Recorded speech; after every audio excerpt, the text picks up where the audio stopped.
gotta keep it integrated.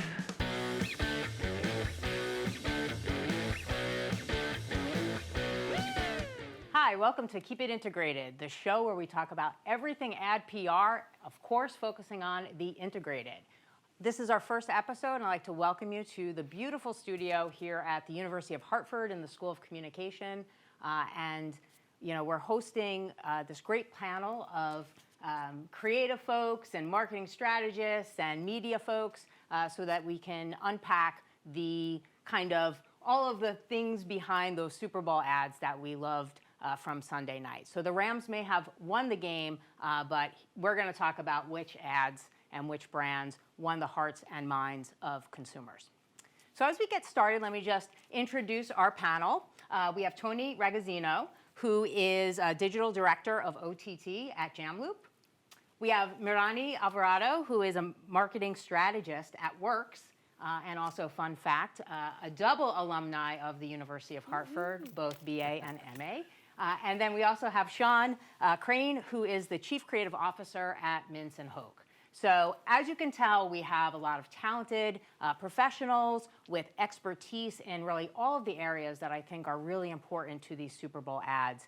So we're going to have a great discussion. And of course, we're going to go through all those ads that you loved and that you hated and get all the inside scoop from our panel.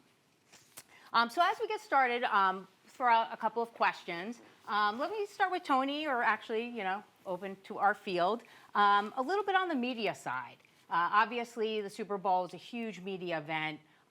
What are some of the pros and cons of the Super Bowl, and how do you sell advertisers on these spots? Great question. So definitely the pro of the Super Bowl, which we all know it is the most engaged, watched live sports event, and actually any live event. It's the biggest, broadest demographic that's engaging in this production in the country for the entire year. So the biggest pro that I see from a media standpoint is that you can get your brand in front of the most largest and broadest demographic and get the most branding in the Super Bowl. But a con to that is how expensive it is. And traditionally, it costs, I believe, this year, I think it traditionally started out around $5 million or so for a 30-second spot, and we were up to 6.57 million this year. So honestly, some people just don't have the ability to take their brand and put it in front of the Super Bowl. So that's definitely a con. But honestly, having the largest demographic, I think that a branding experience is the best for the Super Bowl. If you have a smaller or medium-sized company and anything that you want to put in front of the Super Bowl, traditionally you just will not be able to do it. Yeah. And I enjoy talking about the perspective of digital this year and OTT streaming. It did allow the smaller to medium-sized companies be able to get out in front of the Super Bowl this year and be associated with it. Can you give us just a little bit, quick in a nutshell, for the beginners like me, OTT? Just give us a little bit of a description of Sure. So OTT means over the top, and it is when you are streaming video content from your internet provider over with a Fire Stick, Apple TV, Roku, Samsung TV. So you're watching video, you're consuming video over and above your cable subscription. Yeah, so you're catching all those cord cutters. Yes. So that's going to be a great way to pull in those additional audience members. Yes. You mentioned smaller kinds of clients. I'm wondering, Myrani, if you had some thoughts of how you might talk to clients about the Super Bowl, especially if you don't have these, clients who have huge budgets.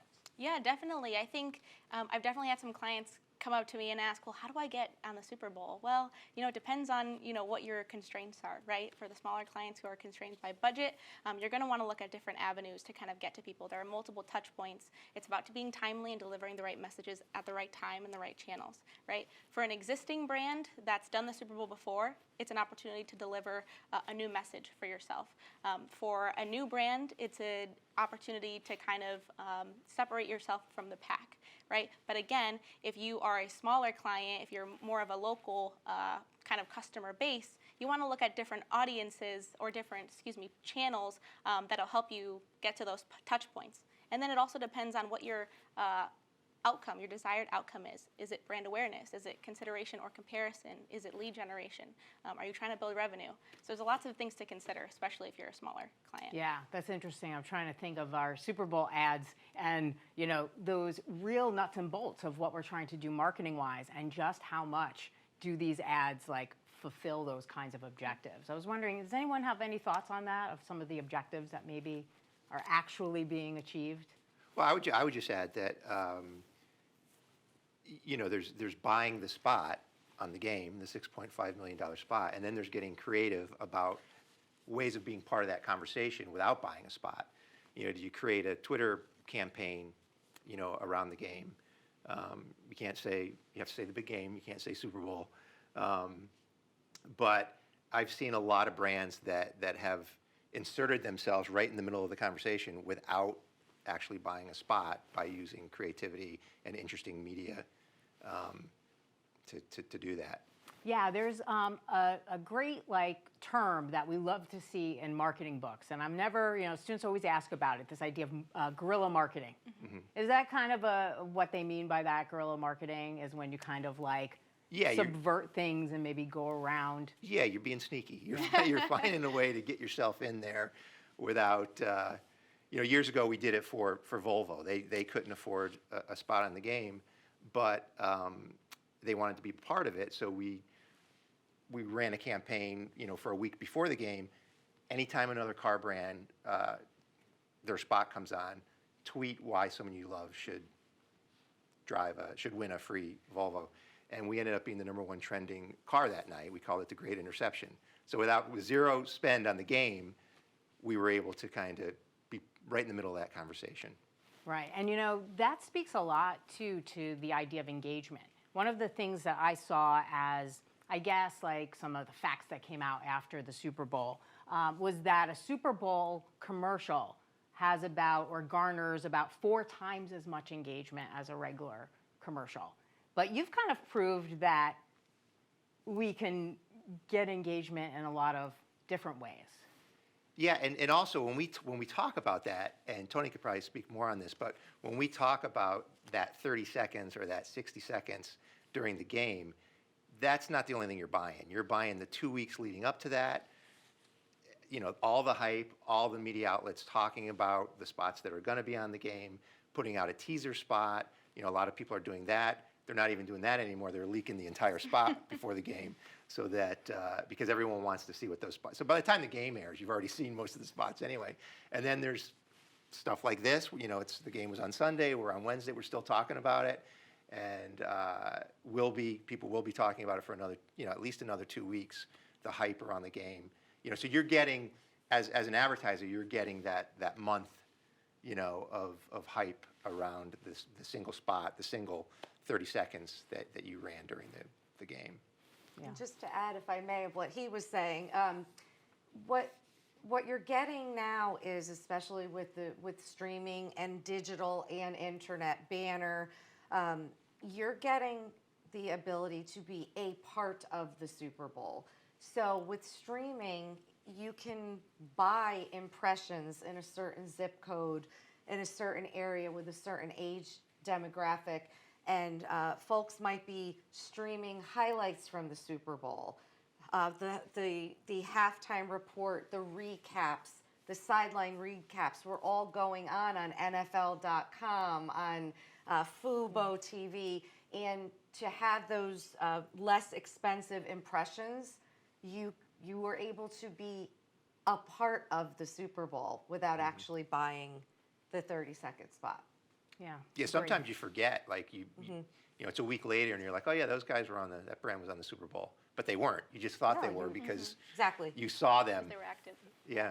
Yeah. So there's so many different ways we can make a splash, which I think is one of the things we see as we get more digital and we open up these routes. Specifically, OTT is a great route. I think a good example this year, and I'm going to forget the car it's Hyundai. Hyundai did the thing with Jason Bateman. Right. A lot of people think that spot actually didn't run during the game, but it did run right before the game, and they were all over the place on NFL properties leading up to it. So that felt like it was one of the Super Bowl commercials, but it wasn't. Yeah, I feel like I was reading something, and I can't quote it perfectly, so this might be useless, but how they were shifting around some of the ways in which they designated things as being Super Bowl commercials. So I think they were including regional and local spots this year, which they haven't done in the past when they look at some of the metrics. But I was wondering myself, because all day Sunday is Super Bowl, so brands can get really tricky with like what kinds of things they're doing. And of course, let's not forget Puppy Bowl. I know the kitten halftime show was a little bit controversial this year and may not have made it off, but so there's just a plethora. There's a reason it's Super Bowl Sunday and not Super Bowl 6 to 8. Exactly, Right. right? We can get a lot more leverage. So Sean, you've mentioned the Volvo campaign that you did for Super Bowl, or subverted the Super Bowl, let's say. But you have some experience with some other spots. I'm curious, how is developing a Super Bowl spot different from developing, let's say, your everyday commercial? Yeah, with an agency I worked at in New York, we used to always have quite a few spots on the game. We actually had the NFL as a client. So the NFL always has, usually, they used to back then have one 60-second spot and one 30-second spot. But we also did the E-Trade Baby, the original E-Trade Baby. There you go. Another agency has brought it Deja back. vu. But I worked on a Pontiac spot that was the big Super Bowl spot, and those are the spots that the creatives always want to get on.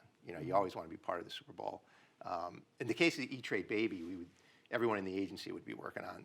We would start working in March for the Super Bowl on those spots, and every creative team always wanted to win that one.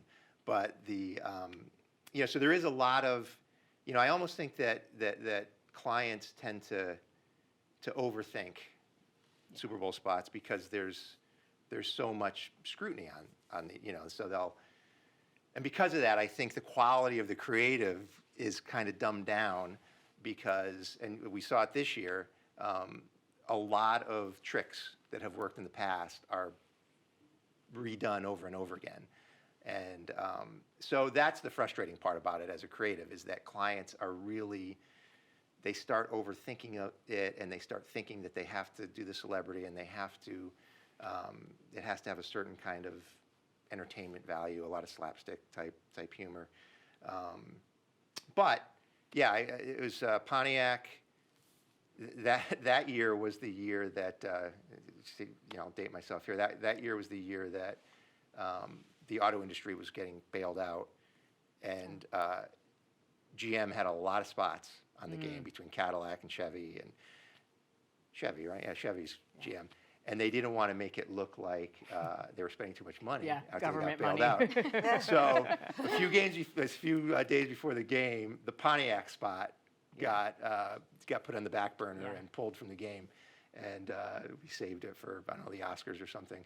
But so that was frustrating. But it has been exciting to have spots for the NFL actually on the game, which I have in the past.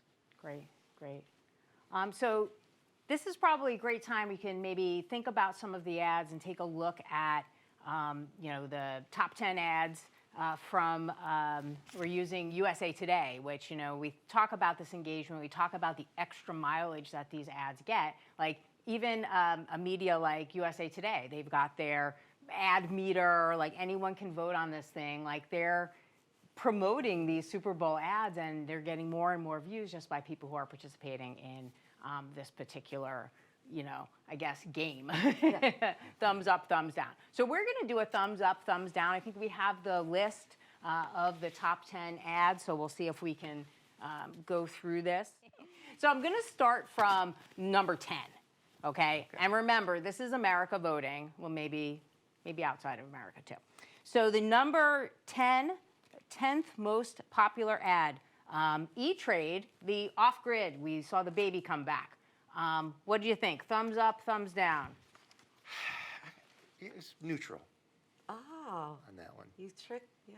Yeah, I think I'm going to be neutral on a few of I these. love Is some of your personal experience or having an affiliation with the agency who originally did the work, you think, impact?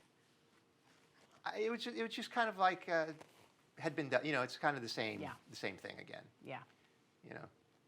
I hear you. So a little recycled. Toni, give us the positive. It was just a story. I think that every single ad took us on a journey from the past to the present. And he's like, I'm retiring.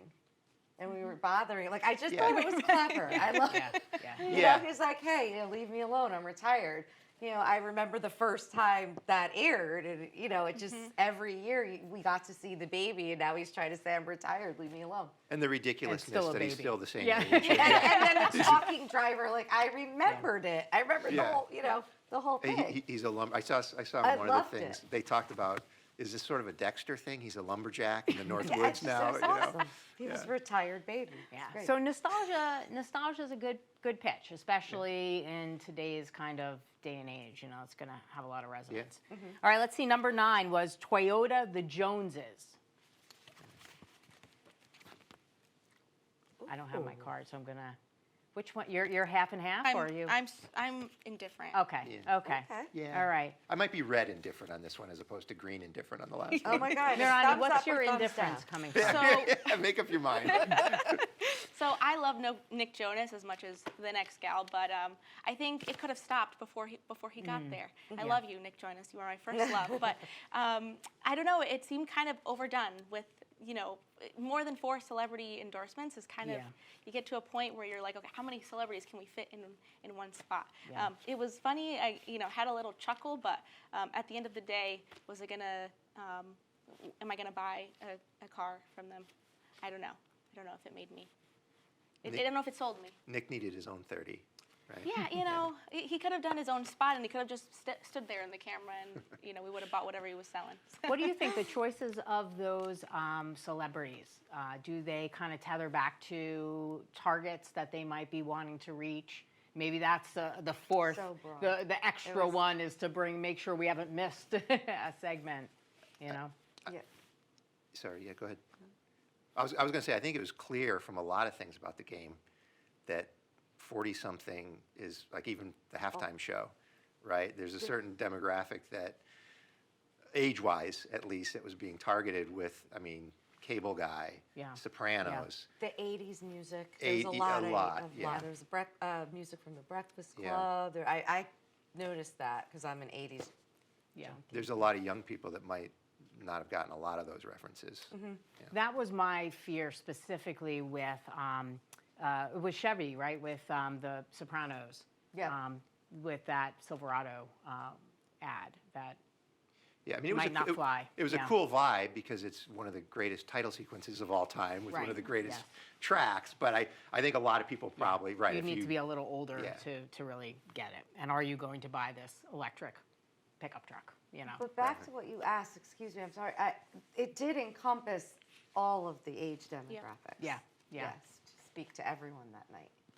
Everyone, that's no what one's I- left out. And Except then the other Tom Jonases. Jones song. The Tom as Jones always. song was Yeah. the other Yeah. Jones. Was the- I'm like, is anyone noticing the song Right off the top. Yep. playing? Oh, on Yep. the Yeah. Yeah. Chevy commercial. Yeah. Yeah. I appreciated it. Okay, number 8. I don't remember seeing this one. This is an NFL ad. Bring the house down, or bring down the house. Oh yeah, I love that. Oh wait, I remember that one. I'm going to go like a 3/4. grandmother. I'm going to go 3/4. Oh yeah, I remember that one. I would do it indifferent, but I think more 3/4. good than. Yeah. Okay. Only because they did the same spot a couple years ago. Yeah, it did look- with the actual players. Yeah, it This did look year they familiar. made them Miniature and whatever they were, animated. animated and kind of the same What do you concept. think about like next steps with some of these ads? Like, so you talk about this ad that was people in the past, and now it's these animatron creatures. Could we make apps and games and things like that? Like, is this part of a bigger picture of I did integrated? see someone mentioning that, Yeah. like if they don't make a, if we don't see those Yeah. characters, whatever they call Yeah. it, if we don't see those Avatars? characters showing up in some sort of a Yeah. video game, then they've missed the mark. Yeah. You know? So, these are, now this is how our minds maybe start to move forward as, we get more years into, this century, so to speak. And stretch that, Yeah. that spot a little bit beyond Yeah, the game definitely. again. Yeah. A lot more engagement. All right, number 7 was BMW Zeus and Hera. I'm going to say I didn't like it. Boo. Everyone liked Look, it. I have some thoughts on that one. All those celebrities, sometimes you're using a celebrity just because it's a celebrity. I mean, the Joneses, obviously, they were named Jones. So there's Yeah, a reason they were made using those. But there a lot of the spots, it was just like, we need a celebrity in the spot just because it needs to be a celebrity. I thought that the use of Salma Hayek and Schwarzenegger were pretty good in that one. They were retired. They're still very vibrant people, but they were retired to Scottsdale or wherever it was. And that, I don't know what the spot was saying other than we have an electric car, but it was very clear what it was about. It was, it was about an electric car. And so I thought it was a clever way. Plus, they had a miniature Pegasus. Yeah, that was cute. The second Pegasus of the night. It was the only miniature Pegasus of the night. But Interesting. It was entertaining. Yeah. I appreciate the entertaining side. Like, I see these things as not bearing the big load of, like, immediate sales and things like that. So I can go for entertaining. Number 6 was Lay's Golden Memories. So we had, what's his name? that was Rogan. And what's his name? Rogan and Rogan and Paul Rudd. Rudd. And poor Rudd, yeah. Oh. Rogan and Rudd. Yeah. I think again. Sorry, that's fine. butting in here, but I think that that's one of those ones that falls into the category of. I wasn't necessarily entertained by it, but I could see where a lot of people were. And so, as a creative director, I have to separate myself from, do I like it? A team will present an ad to me. Do I like it versus is this going to be good for the client? And I think it was probably an effective spot for the client, and that a lot of people liked it. So, therefore, I'll give it a thumbs up. Number 6, oh yeah. I think it was a little bit predictable. I mean, when we saw the grudge ghost in the beginning, immediately I knew, there's going to be like a wedding with this ghost at the end of it. I've seen that kind of story before. It was entertaining. It was kind of funny, but yeah, predictable. You hated it. I'm sorry. Tell I us. just didn't. I didn't. I love both of them as celebrities. I thought it was funny. It just wasn't a wow factor. I expected more by the end. Yeah. And I agree with you on that. Yeah. I think a lot of people liked it, though. A lot of the target liked it. How about this? Let me pitch you. Okay, it's not a Super Bowl ad, but instead it's like a YouTube channel where Paul Rudd and Seth Rogen are just hanging out during the game, eating Lay's potato chips and talking about all this cool stuff that they've done in their life together. Been funny. You Would know, have been better. and they also saved their There you $6.5 go. million, and and you get the same thing, and you might get like even more buy-in because now people are watching this other show. Yeah, Maybe. we're going to sign you up. I'm ready. All right, number 5 was another Toyota spot, Brothers, which I heard a lot of things about. I'm not going to lie, I don't remember that one. I think that's tough not to like that one. Yeah, well, you're gonna come off looking as a cold heart, I think, if you. I think that one, and one of the things that I talk a lot about is sensibility, right? Sensibility is what keeps funny from becoming corny. It keeps good emotional storytelling from becoming sappy or cool from becoming pretentious. And I thought that one really did a good job of keeping the emotional storytelling, good, without awesome. getting sappy, Yeah. Didn't Toyota start this kind of tradition of these very like heartfelt? I feel like a couple years ago. I'm not sure if I get the connection with their brand. And that's I think the part that feels empty to me is that it's a poignant story, and I like that they're supporting this and telling it. But how does it come back? And I'd want to hear that like single-minded proposition. Which is a key question about Super Bowl commercials, right? Exactly, Like like great what energy. is- And when you do the ad meter and all that stuff, the average person No doesn't one care if it's cares doing about anything that. for the Right. brand. They're just what entertained Right. me They're like, the did I best. laugh? Do I Yep. remember? Yeah. Like, yes, absolutely. Number 4 was Kia RoboDog. I actually don't remember it, so that's. This says something. flat. This Right. was one of the only ones I remembered. Okay. So it's funny. We're on like opposites. Well, so you don't remember. You can't comment Nope. on anything. Myrani, you're giving the thumbs up. What So was? I had one of those Robo Dogs toys when I was younger, cute. and so it immediately brought me back to when I got it on Christmas morning, and I was never allowed to have a pet, so that was my pet, right? So immediately there's a connection there, and seeing it, regardless of what brand it was promoting, it was like immediate nostalgia and connection. So I liked it. Yeah, yeah. You were a little on the fence. Yeah, I mean, when I saw it in the game, I was, on second viewing, I liked it better. What I wrote down when I watched, I was kind of writing down notes about every spot. I said, I get it, but I don't get it. Yeah. But it's like, okay, the dog likes the car, or does he like the dog that's in the car, or and he's chasing after it. I guess he likes the car. He wanted to be in the car. I think he was because so attracted to the electric part. Right. Like he felt like Yeah. these are my people. Like this is my thing. Like this is my family. Yeah, I mean, it was wanted to- cute. yeah. And I think a lot of people, Yeah. I think a lot of people like that spot. Yeah. Obviously. it's on the Number 4, list. right? Yeah. Number 3 was one of the first ads that they showed during the game. Doritos/Cheetos, push it. Oh my gosh, this is either really good or really bad. Oh wow, so we've got 1 thumbs down. Vehemently down. Yeah, Probably yeah. my least favorite spot Yeah. Really? of the game. What was it that was just really not Without doing getting too into it and too sanctimonious and whatever, I tried doing a campaign once, not a campaign, but an activation where every brand that uses an animal in their advertising has to pay a tax. Yeah.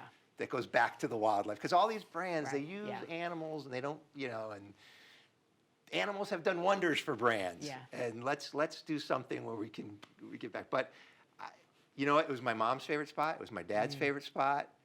Everyone loved, third on the list. Yeah. So That just is a great silly. opportunity, though, for them to do that kind of, I want to say social justice, but really like a Philanthropic. cause-related marketing around that. Yeah, you know? conservation. Yeah, I mean, if you know, want to use even an just animal, going out and picking up all of the Doritos bags and the Cheetos bags Yeah. that animals like eat or get caught up in and those kinds of things, which could, you Yeah. know, make us feel better. I completely get why you like it. And it's got a sloth in it, and it's a 3-toed sloth versus a 2-toed Hilarious. sloth. And yeah. So what was the pieces that drew you each to it? Well, from start to at first I was like, what am I watching right now?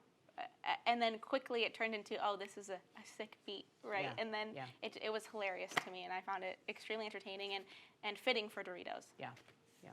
Very Doritos. Yeah. You're Very right. Doritos. Yeah. I do appreciate the salt and pepper song. A little bit, but didn't like Geico, I think, like another ad kind of recently where they're in an elevator and they're like, push the Yeah. button. Yeah. So it Yeah. has a reminiscence, which is a little recycled. All right, we're getting down to the top 2 here. Number 2 was Amazon Mind Reader. So the Alexa ad. Thumbs up. Is that like a middle This or is is that a thumbs middle. up? Okay, so what's holding you back? Well, I thought it was funny. I thought the thoughts that Alexa was spitting out were hilarious, but it was like one of those where I got it, but I didn't get it. Towards the end, I was like, well, what was the purpose? What are you selling me on? Yeah, So I was kind of, okay. Good points, Toni? No, I agree with that. And again, that's that whole thing versus were you entertained by it?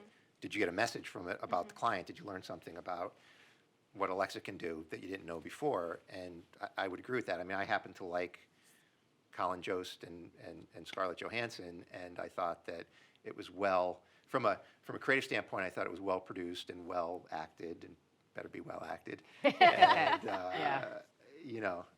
So I was entertained by it, but I completely agree. I don't know that I learned anything about Alexa, other than she can't read minds. Thoughts? which you wish you could, right? Creatively, I liked it.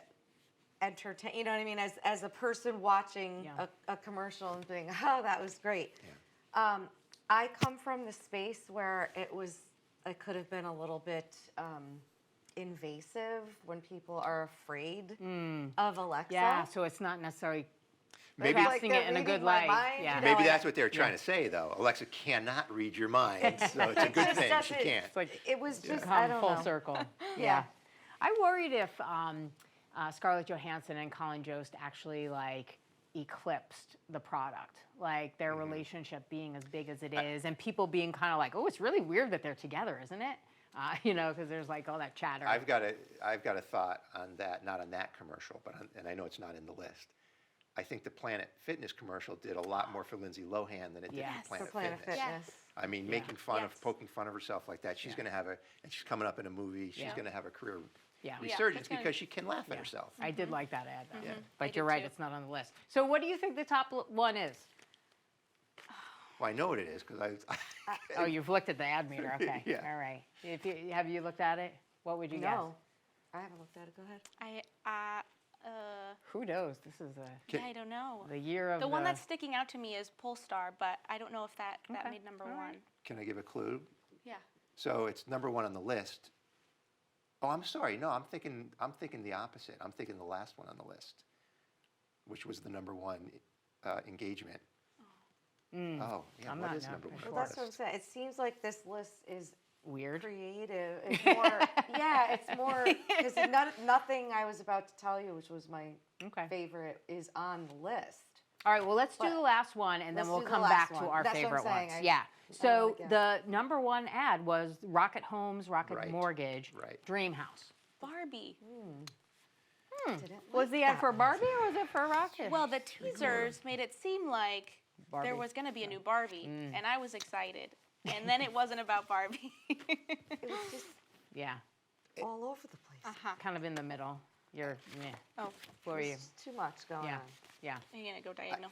How does that, I really need to know from y'all who have experience with this. So how do we judge that? Like, it's Rocket Mortgage, they're referencing Barbie, another brand. Like, how did this happen? How do we create this kind of partnership? Was there a partnership?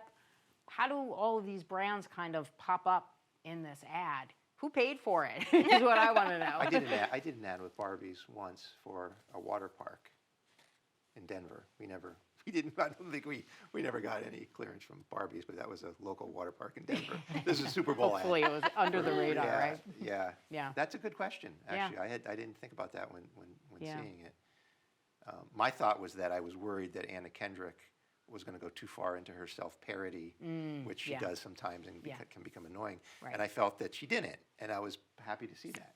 Yeah, yeah. But So yeah, she I kept don't it. really know what it was all about, though.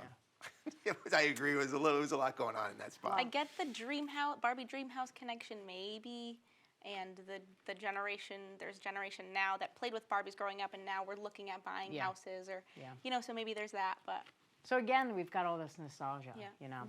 So we know we didn't quite like that number one ad.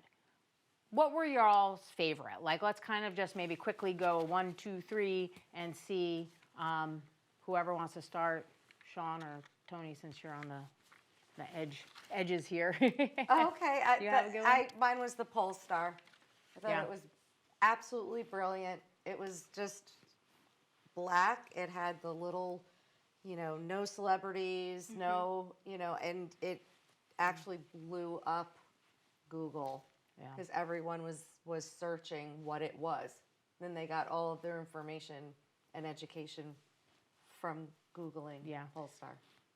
Which is definitely a strategy. You Was know, it- we want to create that chatter, so you maybe don't Right. give it all away, right? But I thought it was interesting that they told you who they were by telling you who they're not. Right. It was Yeah. all Yep. who are not, who are not, who are not. All right, Yeah. well, who are you? Well, let's go online and find out. Right. Yeah. Go find Yeah. out. Yeah. Yeah, well, that's how you keep people engaged, right? Is for them to go want to find out more. yeah, is, I they think. fill in the blanks themselves. It's Yeah. going to be more Yeah. memorable. Well, if you can guide them down the path of what they're filling in the right blanks, I think you've done a good Yeah. thing. Yeah. So what was your favorite, Myrani? I have to agree. I Yeah. think Polestar was really good. It was simple. It was direct, but not too direct, where it was like you knew who they were throwing jabs at without it being, too rude. And it was simple and it was clean, and there weren't any celebrity endorsements to kind of overcloud what the message was. Yeah. Yeah. I was happy to see not another celebrity because I was losing it on Well, that one. you had like a celebrity fatigue almost. Yeah, absolutely. No, and that's a real thing, you know. I don't know how well thought out some of these ads were and thinking, what are the other ads going to look like? Because you need to be able to stand out. So, Sean, what was your I mean, favorite? when I was thinking about this, I liked different ones for different reasons. But the one that entertained me the most probably, and I don't even know the name of the client, it was that one with Larry David, which was, Yeah. and again, talking about a Right. celebrity where only he could do that spot, Yeah. right? You couldn't put someone else in there, maybe, what's his name, Jerry Seinfeld. Yeah. But only Larry David could have done that spot, and that one entertained me because I happen to think he's very funny, Yeah. and they used him in a good way, and it was something for crypto. Yeah. But I thought that I love when a brand again uses that 30 seconds where it doesn't really matter what that storyline is, but they use it in a creative way. And I thought that the one that came in last in the ad meter, which was the help me up the QR code. Was it The Coinbase? Oh, Coinbase. Coinbase? Yeah. Right, Coinbase. which came in last, but it was the #1 trending spot of the night. Yeah. Crashed the website. Crashed their website. Yeah. And Yeah. so they found a way to, it was kind of like when FedEx years ago just had the color bars, and then it scrolled on the bottom, sorry, we used another carrier and we couldn't get our spot to the station on time. And it was just an interesting use of that space, and Yeah. it worked. It was effective, even though people apparently hated it. Yeah.